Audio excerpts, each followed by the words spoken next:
तो hello everyone. आज की जो क्लास होगी वो होगी मौर्य साम्राज्य के ऊपर। इसमें हम पढ़ेंगे कैसे घनानंद को मारने के बाद चंद्रगुप्त मौर्य और चाणक्य ने मिलकर मौर्य साम्राज्य की स्थापना करी और फिर कैसे मौर्य साम्राज्य ने अपने पूरे भारत में फैला और फिर क्या-क्या इसके पतन के कारण रहे जिसकी वजह से मौर्य साम्राज्य खत्म हुआ और फिर पशु ये शुंग साम्राज्य और फिर गुप्त काल की शुरुआत हुई है। इसकी करेंगे क्लास की आज शुरुआत। चलो शुरू करते हैं। सबसे पहले देखेंगे कि इनके काल क्या-क्या थे। सबसे पहले आ जाता है चंद्रगुप्त। चंद्रगुप्त ने जो है इसके मौर्य साम्राज्य के फाउंडर हैं। इन्होंने ये साम्राज्य फाउंड किया था 324 से लेके या 321 से 297 तक ये रहते हैं। इसके बाद इनका बेटा आता है बिंदुसार जिसे कहा जाता है एक योग्य पिता का पुत्र और योग्य पुत्र का पिता। बिंदुसार के लिए कहा जाता है ये थे 297 से लेके 272 तक। उसके बाद आते हैं अशोक। अशोक को भी 268 से लेके एक 232 तक टोटल माना जाता है 137 साल इन लोगों ने मौर्य साम्राज्य का राज रहा था। अशोक भी पहले जो है महामात वो थे राज्यपाल रहे पहले, उसके बाद इनको भी राजा बनाया गया था। ठीक। पहला हमारा टॉपिक आ जाता है मौर्य साम्राज्य के स्तोत्र। इसके कौन कौन से स्तोत्र थे, कहाँ कहाँ से पता चलता है। सबसे पहले आ जाता है कौटिल्य का अर्थशास्त्र। दूसरा आता है अशोक के शिलालेख। तीसरा है इंडिका। इंडिका किसकी पुस्तक है? ये इंडिका जो है मेगास्थनीज की बुक का नाम है, जो कि एक ग्रीक का था। ग्रीक से आया था, ग्रीक ट्रेवलर था और ये इसके यहाँ पे रहा करता था। किसके यहाँ? चंद्रगुप्त मौर्य के समय में था ये। चंद्रगुप्त के काल में आया था ये। ठीक। सबसे पहले देखेंगे अर्थशास्त्र। अर्थशास्त्र जो है पूरा संस्कृत भाषा में लिखा गया है। इसमें कानूनी और एडमिनिस्ट्रेटिव जो है नीतियों के बारे में बात करी गई है। इसमें मौर्य साम्राज्य में जो भी होने वाले मौर्य साम्राज्य में जो भी काम हुआ करते थे मतलब एडमिनिस्ट्रेशन के, वो सब इसमें लिखा गया है। और ये अर्थशास्त्र हमें राजनीति के बारे में भी है और ये टोटल इसकी 15 बुक्स हैं जो कि 180 चैप्टर्स में डिवाइडेड है और 3 पार्ट में है। ठीक। कौटिल्य के द्वारा लिखी गई थी, चाणक्य के द्वारा संस्कृत में लिखा गया था। कौटिल्य चंद्रगुप्त के समकालीन में थे, चंद्रगुप्त के जो है गुरु थे। अर्थशास्त्र राज्यों के प्रशासन के लिए आवश्यक संपूर्ण कानूनी और नौकरशाही ढांचे के लिए संबंधित है। ठीक। इस पुस्तक के बारे में मौर्य प्रशासन मौर्य काल के बारे में इस बुक में जो है पता चलता है कि उस समय मौर्य काल का राज हुआ करता था और सबसे महत्वपूर्ण जो है स्तोत्र माना गया है मौर्य साम्राज्य के लिए। इसमें जो है टोटल 15 किताबें, 180 चैप्टर और इसे 3 भागों में विभाजित किया गया है। कितने? 3 भागों में इसको जो है विभाजित किया गया है। अब आ जाती है हमारी अगली बुक जिसका अगला स्तोत्र जो है जहाँ से मिलता है मौर्य साम्राज्य के बारे में, वो है मुद्रा राक्षस। मुद्रा राक्षस जो है विशाखादत्त की बुक है। विशाखादत्त जो है मौर्य के समकालीन में नहीं थे। विशाखादत्त जो है ये थे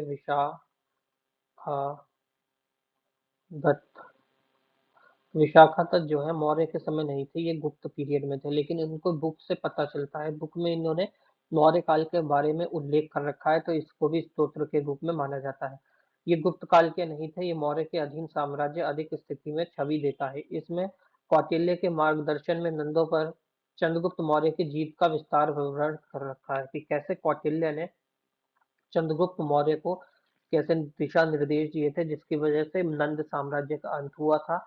और किस चंद्रगुप्त मौर्य ने किसको मारा था? वो मारा था घनानंद को। घनानंद किसका पुत्र था? घनानंद जो है बेटा था, वो था महापद्मनंद था, जिस महापद्मनंद का, जिसने जो है मौर्य साम्राज्य की स्थापना करी थी। ठीक। तीसरा स्तोत्र मिलता है इंडिका। इंडिका किसकी बुक थी? अभी बताया था कि मेगास्थनीज की बुक थी। ये मेगास्थनीज था, उसकी बुक का नाम था इंडिका। ये ग्रीक का था राजदूत। ये आया था सेलुलस निकेटर के दरबार में था, जिसे सेलुलस ने चंद्रगुप्त मौर्य के दरबार में भेजा था। ये जो था सेलुलस निकेटर जो है इसके यहाँ पे रहता था ये मेगास्थनीज। और निकेटस जो है किसका था? निकेटस जो है अलेक्जेंडर जो था जिसने पोरस के साथ युद्ध किया था 326 में झेलम नदी के किनारे। वो जो है अलेक्जेंडर अलेक्जेंडर के यहाँ सेलुलस निकेटस जो था उसका सेनापति, उसके यहाँ एडमिनिस्ट्रेशन का काम देखता था। और उसी के जब भी अलेक्जेंडर यहाँ से छोड़ छाड़ के सब चला जाता है अपना सारा राज्य सेलुलस निकेटर को देके, तो निकेटर के दरबार में ही ये रहता है मेगास्थनीज। मेगास्थनीज जो मेगास्थनीज रहता है तो मेगास्थनीज को भेजा जाता है यहाँ चंद्रगुप्त मौर्य के पास भेजा गया था। इसमें जो है कैपिटल और एडमिनिस्ट्रेशन की बात हुई है, इसके इस बुक में जो है इसके कैपिटल और कैसे इसका एडमिनिस्ट्रेशन था उसके बारे में बात करी गई है। ठीक। और राजधानी शहर पाटलिपुत्र मौर्य साम्राज्य के प्रशासन का भी लेखा जोखा है, वही एडमिनिस्ट्रेशन की बात है। उनकी रचनाएं पूर्ण रूप से उपलब्ध नहीं थी और उनके कार्यों के अंश जो है ग्रीक लेखकों द्वारा एकत्रित किए गए और संकलित किए गए। इसका संकलन का नाम क्या दिया गया? इंडिका नाम दिया गया इसका। ठीक है। अब देखेंगे पहला हमारा राजा जिसने घनानंद को मारा और चाणक्य की मदद से मौर्य साम्राज्य की स्थापना करी। चंद्रगुप्त मौर्य, इसी मौर्य के नाम पर जो है मौर्य साम्राज्य का नाम पड़ा।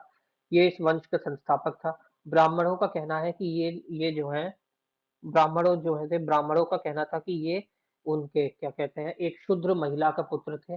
बल्कि जो बौद्ध धर्म वाले थे उनका कहना था कि एक क्षत्रिय थे, लेकिन ये बौद्ध धर्म वाली परंपरा को जो है माना नहीं जाता क्योंकि इन्होंने बाद में बौद्ध धर्म अपना लिया था।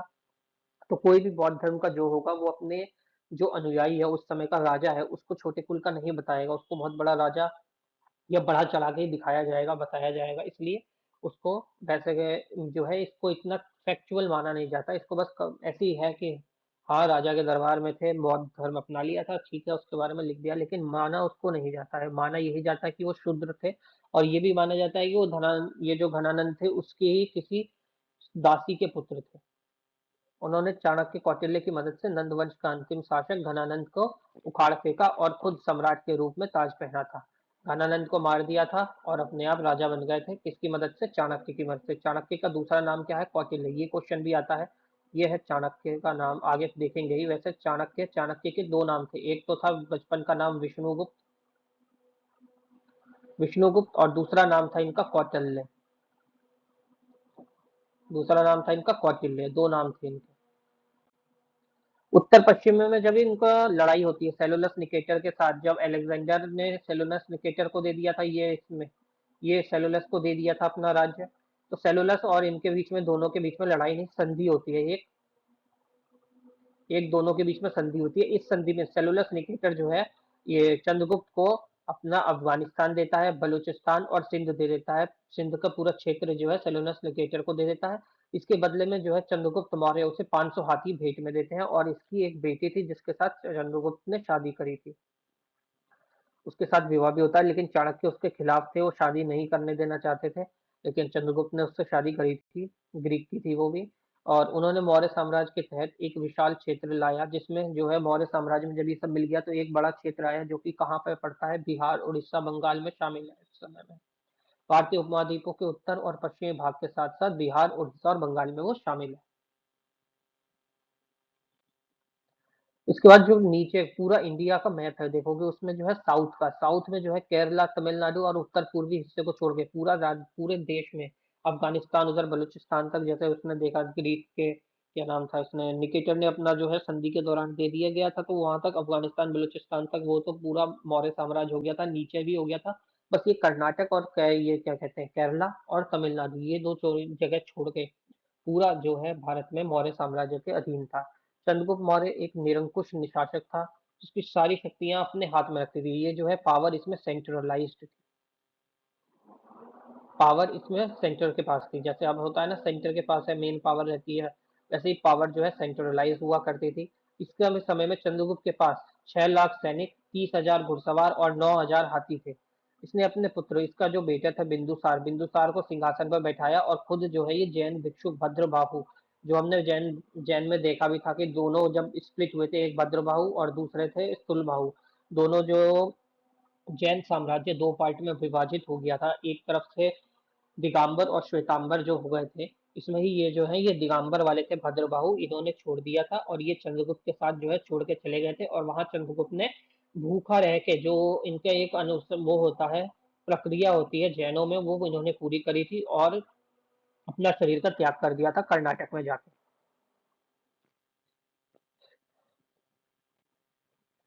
ये देखो, ये आता है मौर्य एम्पायर है पूरा, ये पूरा यहाँ से यहाँ तक कहाँ तक है, ये देखो अफगानिस्तान बलूचिस्तान सब मिला मिला के ये पूरा इतना एरिया सब मौर्य साम्राज्य का था ये।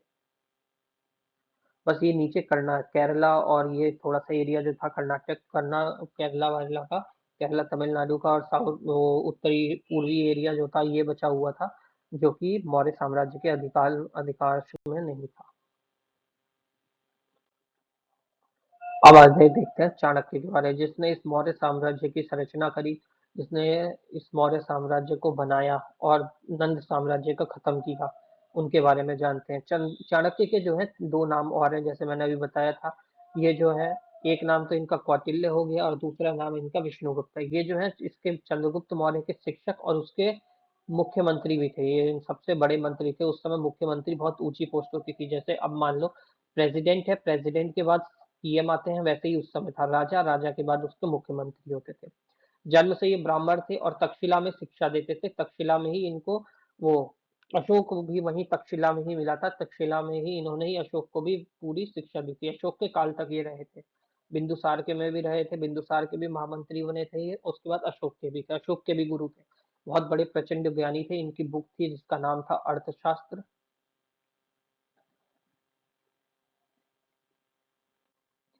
इनका दूसरा नाम था, एक तो विष्णुगुप्त जैसे बताया, और दूसरा नाम इनका चाणक्य नहीं, कौटिल्य। कौटिल्य था दूसरा नाम इनका। क्या था? कौटिल्य नाम था। इन्होंने नंदवंश के पतन और छात्र चंद्रगुप्त मौर्य के माध्यम से मौर्य साम्राज्य के उदय और प्रमुख रणनीतिकार होने का श्रेय दिया जाता है। इन्होंने जो है वो ये अभी जो बताया कि नंद साम्राज्य को खत्म कर दिया था और मौर्य साम्राज्य की जो है स्थापना कर दी थी।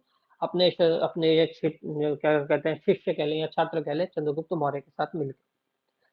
इससे पहले भी चंद्रगुप्त ने 2 बार उस पे आक्रमण करने की कोशिश करी थी, लेकिन असफल रहा था। फिर इसको जो है ये चाणक्य मिले थे। चाणक्य ने पूरी नीति बताई थी, रणनीति बना-बना के इन लोगों ने जो है वहाँ पे खत्म कर दिया था नंदवंश का शासन।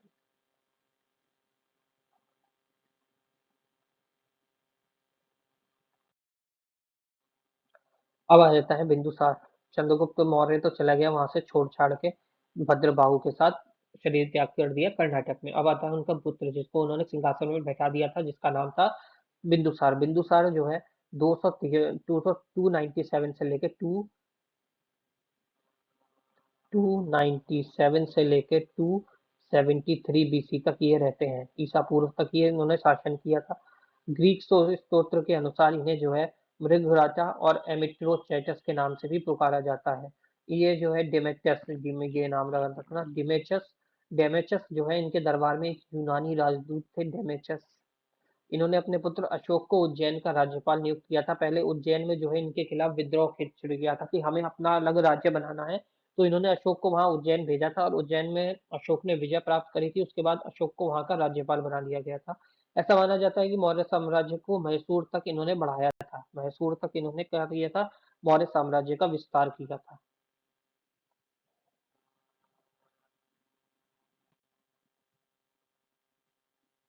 अब आ जाती है बारी अशोक की। ये मौर्य साम्राज्य का, या फिर ये कहे पूरे मगध साम्राज्य का सबसे बड़ा या सबसे शक्तिशाली,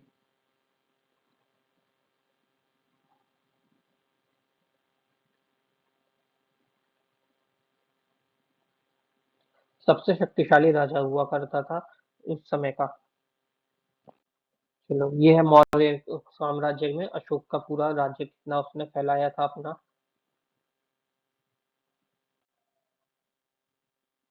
ठीक।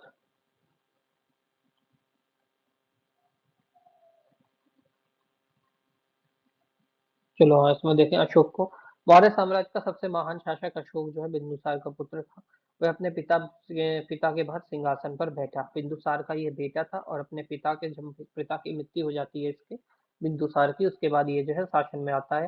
पहला शासक था जिसने शिलालेख के माध्यम से लोगों तक संदेश पहुंचाए थे। इसके जो 18 शिलालेख थे और टोटल माना जाता है कुछ 32,000 के आसपास इसने जो है कितने शिलालेख बनवाए थे। ये बनवाए थे कुछ 32,000 के आसपास ही थे शायद उसके शिलालेख जो है।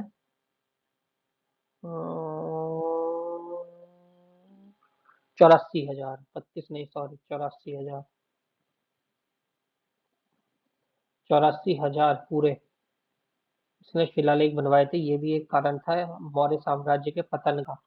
इतना जो है शिलालेख बनवा दिए गए थे कि इनका राजकोष तक खाली होने की कगार पर आ गया था। इन्होंने सिंहासन पर बैठने के बाद कलिंग युद्ध एकमात्र युद्ध लड़ा जिसमें जो इन्होंने लड़ा था, उसके बाद इनका ऐसा हृदय परिवर्तन हुआ कि इन्होंने विस्तार करने के छोड़ के अपना जो है धम्म नीति को अपनाना शुरू कर दिया था। अशोक ने अपने वैसे कहा जाता है कि अशोक ने अपने भाइयों को भी मारा था, इसलिए से भी इन लोगों में अपने राज्य में कोई रखने के लिए कोई सगा नहीं था, तो इसके बाद भी आपकी पीढ़ी आगे कैसे बनती। बेटे को इन्होंने अपने श्रीलंका भेज दिया था, बेटा और एक बेटी को बौद्ध धर्म का प्रचार करने के लिए। ये भी कुछ-कुछ कारण थे जिनकी वजह से मौर्य साम्राज्य इसके अशोक के बाद जो है पूरा खत्म ध्वस्त सा हो गया था। जैसे ही कलिंग का युद्ध में नरसंहार से प्रभावित होकर उन्होंने युद्ध से विजय और धम्म द्वारा विचार को छोड़ दिया और दूसरे शब्दों में उन्होंने भैरी घोष को धम्म घोष में बदल दिया। इसके बाद उन्हें युद्ध छोड़ने वाले पहले सम्राट के रूप में जाना जाता है। युद्ध छोड़ने वाला पहला सम्राट के रूप में किसे अशोक को जाना जाता है। ये मैंने बताया था ना, युद्ध में विजय होने के बाद इन्हें धम्म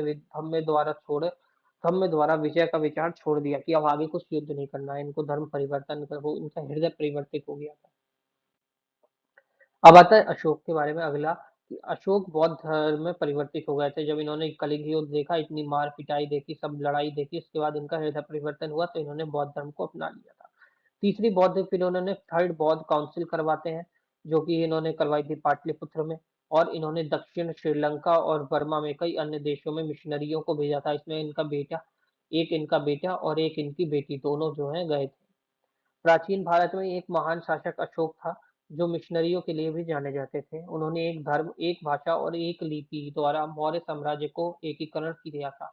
एक धर्म, एक भाषा और एक लिपि, इस समय मोस्ट प्रोबेबली पाली लैंग्वेज का ही काम था।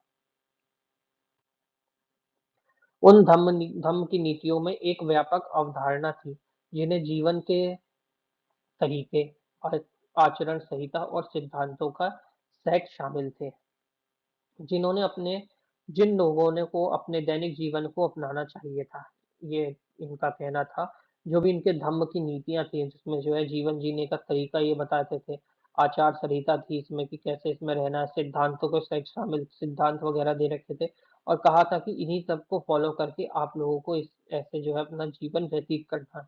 इन्होंने लोगों के बीच अपने धर्म को प्रचार के लिए धम्म महामत्य का नियुक्त किया था। अपने धर्म को प्रचार करने के लिए बीच में इन्होंने क्या किया था, एक जो है हर धर्म के लिए एक महामात्य का वो किया था, अपॉइंटमेंट किया था कि वो देखे कि कौन जो है इस धर्म की लिखी हुई बातों को मान रहा है या नहीं मान रहा है, उसको सजा दी जाएगी जो नहीं मानेगा। इन्होंने धर्म इन्होंने धार्मिक सहिष्णु नीतियों का पालन किया था। वह शांति और गैर आक्रामक और सांस्कृतिक विजय की अपनी नीतियों के लिए जाने जाते थे। इन्होंने जो है एनिमल हंटिंग और एनिमल स्लॉटरिंग भी बंद करवा दी थी, मतलब कि कोई जानवर मार के नहीं खाएगा, कोई अधर्म नहीं करेगा उस समय। ये सब इन्होंने अपने शिलालेख में लिखवाया था।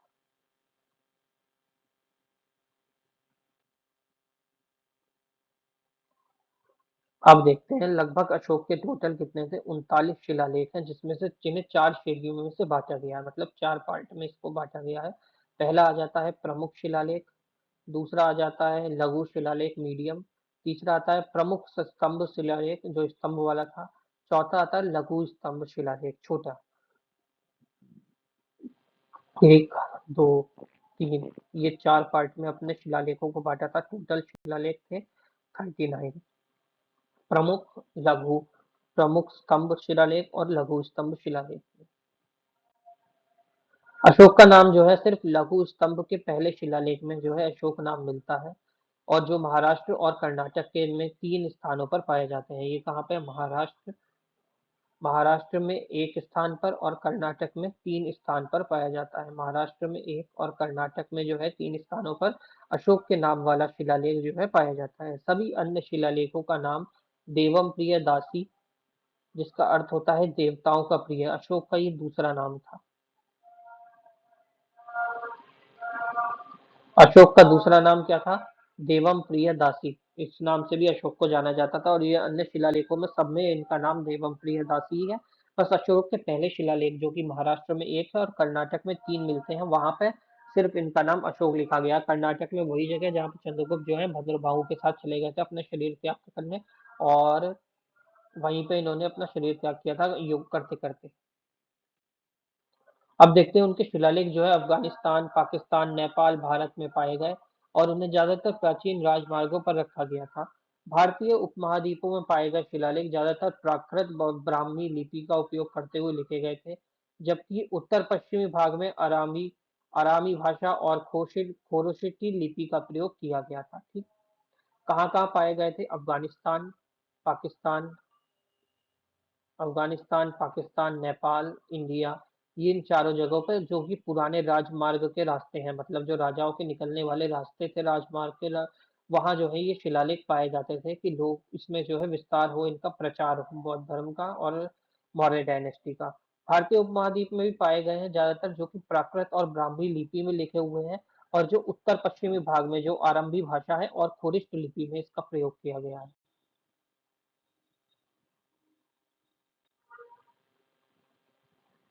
ये तो हमने देख लिया ब्राह्मी लघुवंश। अशोक का नाम केवल जो है लघुवंश के शिलालेख नंबर 1 में लिखा है, और ये जो है मस्की ब्राह्मणी कर्नाटक, ब्रह्मगिरी कर्नाटक, गुजरा मध्य प्रदेश और आंध्र प्रदेश में पाए जाते हैं। सभी अन्य शिलालेखों में उनका नाम जो है देवम प्रियदासी है, जिसका अर्थ होता है देवताओं का प्रिय। अशोक के शिलालेख अफगानिस्तान, पाकिस्तान, नेपाल और भारत में पाए गए। सेम स्लाइड है। इसके बाद आते हैं जेम्स फिलिप। ये बहुत इंपॉर्टेंट है।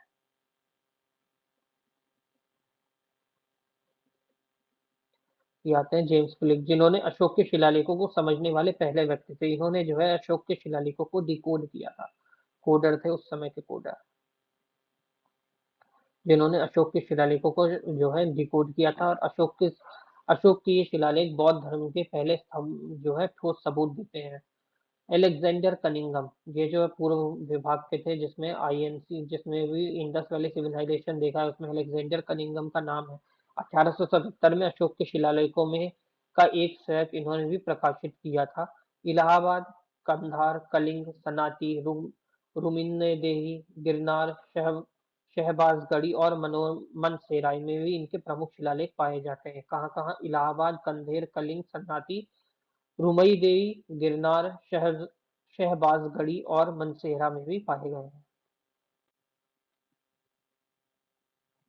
अशोक के शिलालेख की जो भाषा थी, अभी हमने देखी ब्राह्मणी और ये सब भी थी।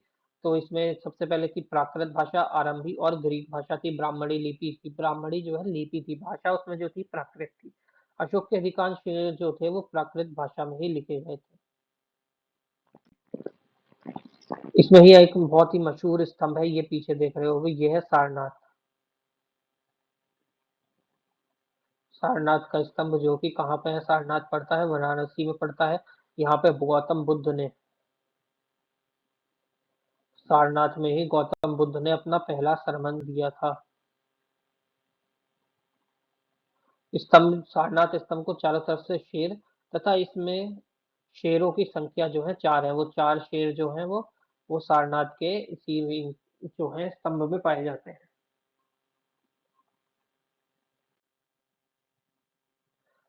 इसे अशोक स्तंभ कहा जाता है, और ये राष्ट्र चिन्ह है, जिसके नीचे कुछ पशु जैसे घोड़े, हाथी और बैलों की आकृति बनी हुई है। सांची स्तूपा और भरऊ स्तूपा, सांची और भरऊ दोनों स्तूपा का निर्माण जो है अशोक द्वारा कराया गया था, जो कि मध्य प्रदेश में स्थित है। और अशोक का सबसे छोटा जो अभिलेख है वो है रूमई देवी, ये जो है बौद्ध और जैन दोनों के में है। ये स्तंभ जो है इसे अशोक स्तंभ भी कहा जाता है, और ये राष्ट्र चिन्ह है हमारा, जो 4 शेर बने हुए हैं इसी सारनाथ के स्तंभ में ही है। और कुछ पशु भी बने हुए हैं, जैसे घोड़ा, हाथी, बैल, से शेर, सिंह। अब हम देखेंगे इनके अशोक के बाद इनके पतन का कारण, क्या क्या कारण रहे जिनकी वजह से अशोक का साम्राज्य, या फिर कहें कि मौर्य साम्राज्य का पतन हुआ। सबसे पहले हमें आता है अयोग्य तथा निर्बल उत्तराधिकारी, मतलब कि जो उत्तराधिकारी थे अशोक के बाद वो अयोग्य थे या तो निर्बल थे। उनके आंतरिक विद्रोह इतने हो गए थे इन लोगों के, जिसकी वजह से इन्हें अशोक अशोक का कोई ठोस ठोस राजा नहीं मिल पाया, मतलब शक्तिशाली राजा नहीं मिल पाया। अशोक ने अपने सारे भाइयों को मार दिया था, इसलिए कोई ऐसा जो है लोग अपने राज्य में इनको रखने पड़े थे, जो कोई इनका सगा बचा नहीं था जो ये आगे रख सके। तो इन्होंने ऐसे लोग राज्यों को रखने पड़े थे जो कि मौर्य साम्राज्य के नहीं थे। इसका परिणाम क्या निकला? अशोक की मृत्यु के बाद विद्रोह हुआ और सब अपने अपना स्वतंत्र होने लगे। दूसरा आता है हमारा रीजन जो था वो था शासन का अति केंद्रीकरण, मतलब उस समय भी हमने देखा था मौर्य समय से जब वो जो है सेंट्रलाइज्ड सिस्टम कर रखा था चंद्रगुप्त मौर्य ने, कि सब कुछ पावर जो है, मेन पावर जो है चंद्रगुप्त के हाथ में थी, राजा के शासन के हाथ में रहेगी। इसी वजह से भी जो है जो नियुक्ति होती थी सर्वोच्च अधिकारी की, वो भी जो है राजा ही किया करते थे। और अशोक की मृत्यु के बाद जो भी केंद्रीय केंद्रीय नियंत्रण जो सही से काम करना था वो नहीं हो पाया था। इसके बाद आर्थिक संकट, जैसे मैंने बताया था कि ये इन्होंने 83,000 शिलालेख बनवाए थे, जिसकी वजह से बौद्ध धर्म अपनाने के बाद इतने शिलालेख बनवा दिए थे कि इनका जो है और क्या कहते हैं राजकोष खाली हो गया था। और उसके बाद राजकोष जब खाली हो रहा था तो इन्होंने जो है टैक्सेशन बहुत ज्यादा हाई कर दिया था। टैक्सेशन जो इस समय था 1/6 था सब जगह। जितने भी हमने स्तोत्र देखे हैं, चाहे वो अर्थशास्त्र देख लो, चाहे वो देख ले हम शिलालेख वगैरह अशोक के देख ले, या मुद्रा राक्षस में देख ले, सब जगह 1/6 लिखा है। बस एक एक है मेगास्थनीज की बुक जिसमें लिखा है कि 1/4 इनका टैक्सेशन था। टैक्स 1/4 था मेगास्थनीज की इंडिका में। अशोक की धर्मनिरपेक्ष नीति। अब जो है अशोक अहिंसा की नीति को मौर्य साम्राज्य की नींव से खंडित कर रही थी। अशोक ने वो अपना लिया था अहिंसा, बौद्ध धर्म अपना लिया था, जिसकी वजह से जो कश्मीर में जैलॉक के जो राजा थे उनको अलग कर दिया था, क्योंकि वो शैव धर्म को मानते थे। और अशोक ने जो है बुद्ध धर्म वाला था, इसलिए उसने जो है उनको अलग कर दिया था। इसकी वजह से भी इसके जो है पतन का कारण बना था। बृहदत्त की मृत्यु। बृहदत्त ये वो वाला नहीं है जो कि हर्यक वंश से पहले एक बृहदत्त साम्राज्य आया था, ये वो नहीं है, ये अशोक का बेटा बृहदत्त है, जिसको जो है इसकी मृत्यु उसके सेनापति ने ही कर दी थी, जो कि जिसका नाम था पुष्यमित्र शुंग। और फिर इसने अपने एक राज्य की स्थापना करी थी जिसका नाम था शुंग राज्य। शुंग की स्थापना होती है इसी समय में। ठीक, ये था आज का हमारा पूरा सिस्टम। पतन हो गया, इसके बाद शुंग राज्य आ जाएगा, शुंग की स्थापना होगी।